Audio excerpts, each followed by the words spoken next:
민지는 둘째 아이를 안고 거실에 앉아 있었다. 산후조리원을 막 나온 지 얼마 되지 않아 몸은 아직 회복되지 않았고 피부에는 붉은 발진이 가득 올라와 있었다.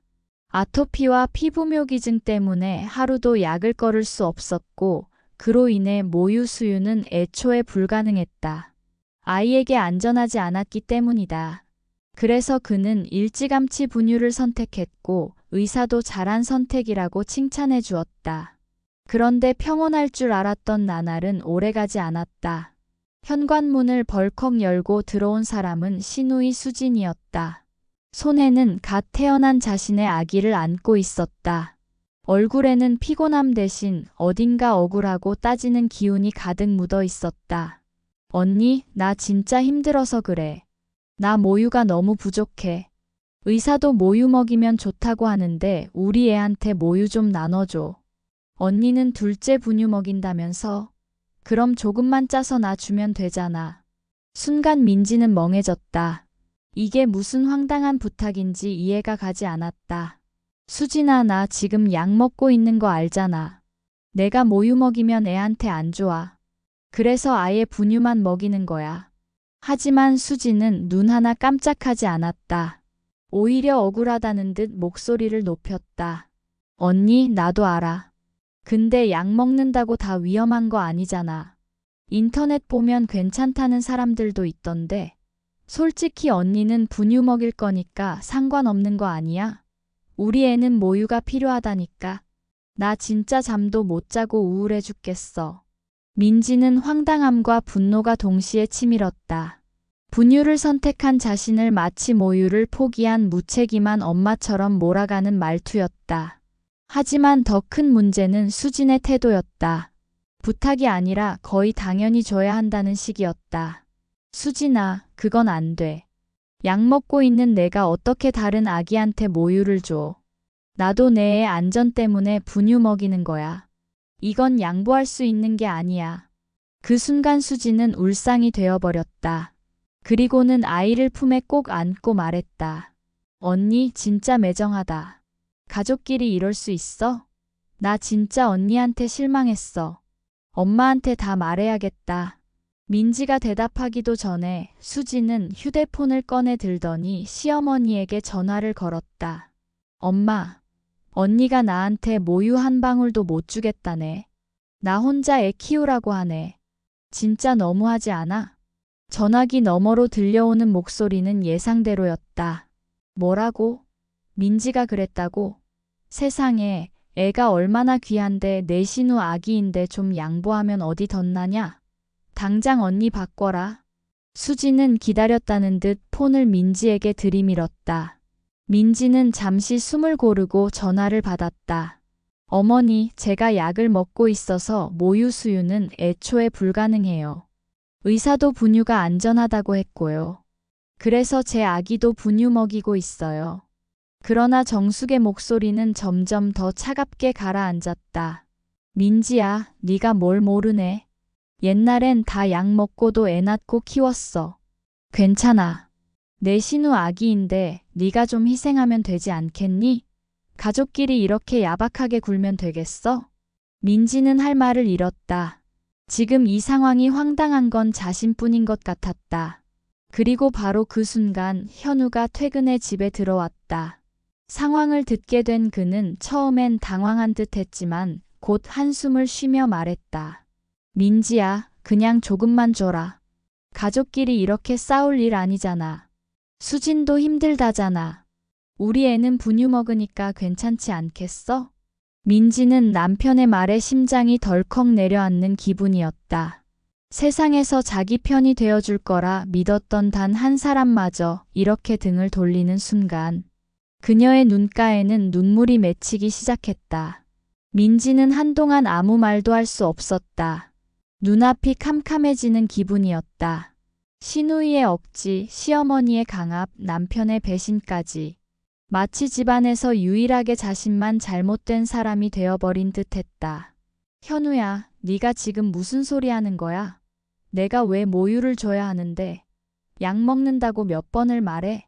우리 애도 못 먹이는 걸 어떻게 남의 애한테 줘? 민지가 울분을 토해내자 수진이 곧장 맞받아쳤다. 언니, 그렇게까지 할 필요 있어? 그냥 조금만 짜주면 되잖아. 우리 애는 지금도 배고파서 울고 있다니까. 언니는 분유 먹이니까 괜찮잖아. 솔직히 언니가 이기적인 거야. 뭐라고? 민지의 목소리가 떨렸다. 그러자 시어머니 정숙이 기다렸다는 듯 끼어들었다.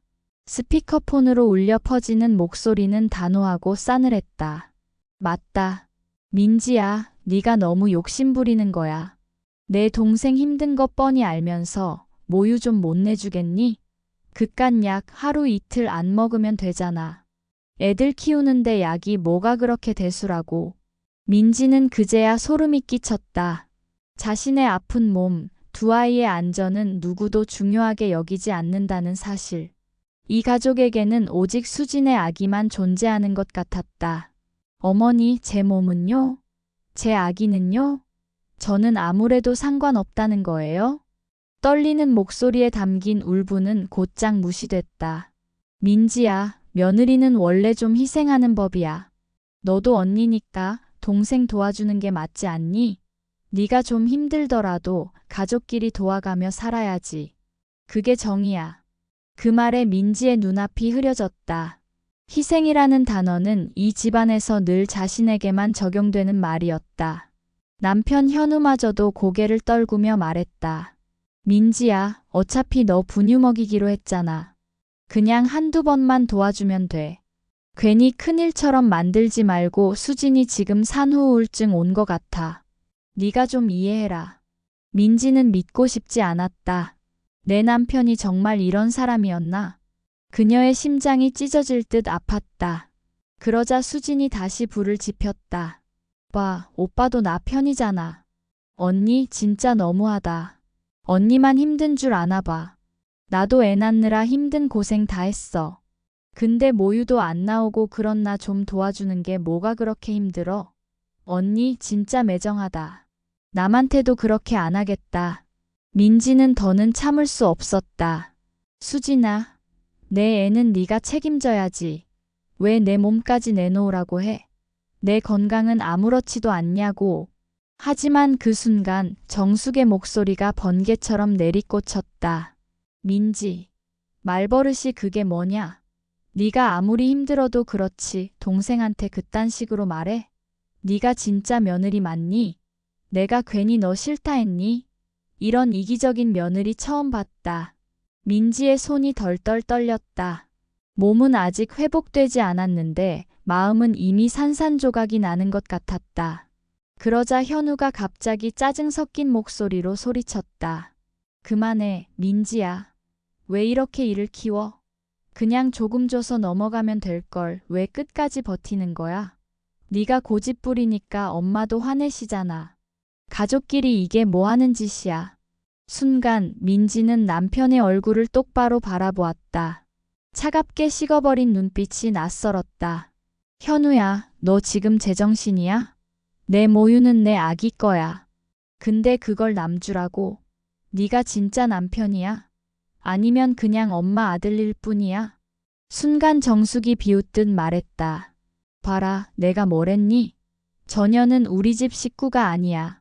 지 아기만 아기지 남의 아기는 거들떠도 안 본다니까. 저런 며느리를 두니 집안 꼴이 이 모양이지. 그 말에 수진도 덩달아 울먹이며 맞장구 쳤다. 맞아요, 엄마. 언니는 원래 남한테 정이 없어요. 제가 예전에도 도움 청한 적 있는데 다 모른 척 했잖아요. 이번에도 자기만 생각하는 거예요. 진짜 언니 때문에 상처받았어요. 민지는 더 이상 숨이 막혀 말을 잇지 못했다. 온 가족이 한 목소리로 자신을 몰아붙이고 있었다. 그녀의 가슴 속에 쌓여있던 분노와 서러움은 이제 폭발 직전이었다. 하지만 아직은 꾹 삼켰다. 지금 이 자리에서 울어봤자 변하는 건 없을 테니까. 대신 그녀는 속으로 다짐했다. 그래. 끝까지 나를 죄인 취급하겠다면 내가 보여주지. 내가 얼마나 억울했는지, 누가 잘못된 건지 똑똑히 보여줄 거야. 그리고 그날 밤 민지는 휴대폰을 꺼내 들었다. 떨리는 손끝으로 산부인과에서 받은 진단서, 처방전, 의사의 권고 메시지를 하나하나 사진으로 다시 확인했다. 그리고 마음속 깊이 굳게 결심했다. 이제는 더 이상 참지 않아. 내 아이와 나를 지키려면 끝까지 싸울 거야. 그날 밤 민지는 거의 한숨도 자지 못했다. 두 아이가 번갈아가며 울어대는 와중에도 그녀의 머릿속에는 낮에 들은 말들이 떠나지 않았다. 매정하다. 이기적이다. 그깟 약 하루 이틀 안 먹으면 되잖아. 그리고 남편이 차갑게 내뱉던 한마디. 그냥 조금만 줘. 그 말들은 칼처럼 민지의 가슴을 찔렀다. 하지만 눈물로 흘려보내기에는 이제 너무 멀리 와 있었다. 민지는 곧장 행동에 나섰다. 병원에서 받은 진단서, 약물 처방 내역, 그리고 의사의 음성 안내까지 하나하나 모아 휴대폰에 정리했다. 그리고 다음 날 시어머니와 시누이, 남편이 모두 모인 자리에서 조용히 입을 열었다. 어제 일은 그냥 넘어갈 수 없을 것 같아요. 그래서 오늘 확실하게 정리하려고 해요. 정숙은 팔짱을 낀 채 눈을 치켜떴다. 또 뭘 정리한다는 거야? 괜히 대단한 것처럼 말하지 말고 내 동생 아기 생각해서 마음 좀 열어라. 그게 언니 노릇이지. 수진도 마치 피해자인 양 고개를 끄덕였다. 언니, 나 진짜 힘들어. 내가 어제 울었던 거 생각 안 나? 언니가 조금만 도와줬으면 좋겠어. 남편 현우마저 한숨을 내쉬며 말했다. 민지야, 제발 좀 고집 부리지 마. 그냥 원만하게 끝내자. 민지는 아무 말도 하지 않았다. 대신 휴대폰을 켜더니 의사와 나눈 통화 녹음을 틀었다. 산모부는 현재 피부질환으로 면역 억제제를 복용 중이십니다. 따라서 모유 수유는 아기에게 치명적인 영향을 줄 수 있으니 반드시 금해야 합니다. 모유 수유 대신 분유 수유를 권장드립니다. 순간 방 안은 얼어붙었다. 수진의 표정이 굳었고 시어머니는 잠시 입술을 깨물었다. 그러나 이내 정숙은 버럭 소리를 질렀다. 에이, 그건 그냥 의사가 겁주는 거지. 옛날 사람들은 다 약 먹고도 애 낳고 키웠어. 민지는 곧바로 진단서를 내밀었다. 어머니, 이건 병원에서 받은 공식 진단서예요. 제 몸 상태, 복용 약물, 그리고 수유 금지 사유까지 다 적혀 있습니다. 이건 변명도 핑계도 아니에요. 의사가 직접 작성한 사실이에요. 정숙의 얼굴이 점점 굳어갔다. 그런데도 포기하지 않고 억지를 부렸다. 그럼 뭐 어쩌라는 거야? 가족끼리 좀 도와달라는 게 그렇게 잘못이냐? 그제야 민지는 더 이상 참고 있던 분노를 폭발시켰다. 네, 잘못이에요, 어머니.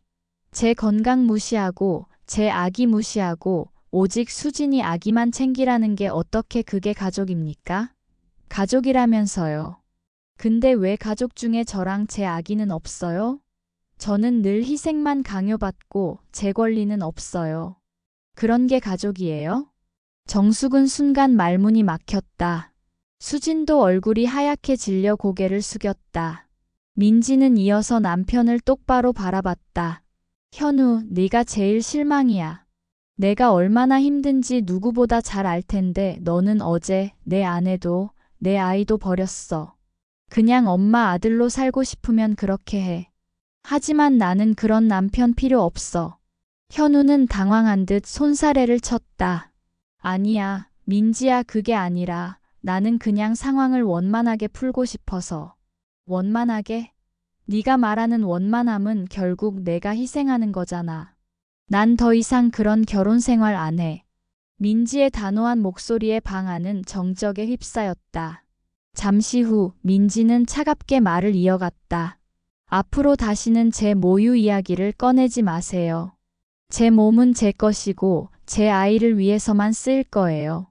누가 뭐라고 해도. 그리고는 준비해둔 가방을 챙겨 아이들을 안았다. 뒤에서 시어머니와 시누이가 뭐라 소리쳤지만 민지는 돌아보지 않았다. 문을 박차고 나가면서 속으로 다짐했다. 더는 희생하지 않을 거야. 내 아이를 위해서, 나를 위해서 이제는 나답게 살 거야. 며칠 뒤 민지는 친정에서 몸을 추스르고 있었다.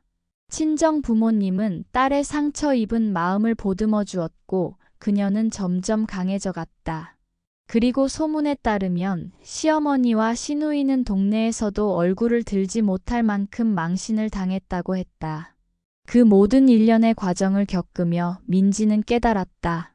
진짜 가족은 나를 희생시켜서 유지되는 게 아니구나. 서로를 존중하고 지켜주는 게 진짜 가족이구나. 그녀의 눈빛은 예전과 달리 단단하게 빛나고 있었다. 시청자 여러분, 오늘 이야기는 여기서 끝이지만 혹시 비슷한 경험 있으신가요? 혹은 나도 저런 상황에 놓인 적 있다. 공감되신 분들 많으실 거예요. 앞으로도 이런 이야기가 궁금하시다면 구독과 좋아요, 알림 설정까지 부탁드립니다. 여러분의 공감과 응원이 다음 이야기를 만드는 큰 힘이 됩니다.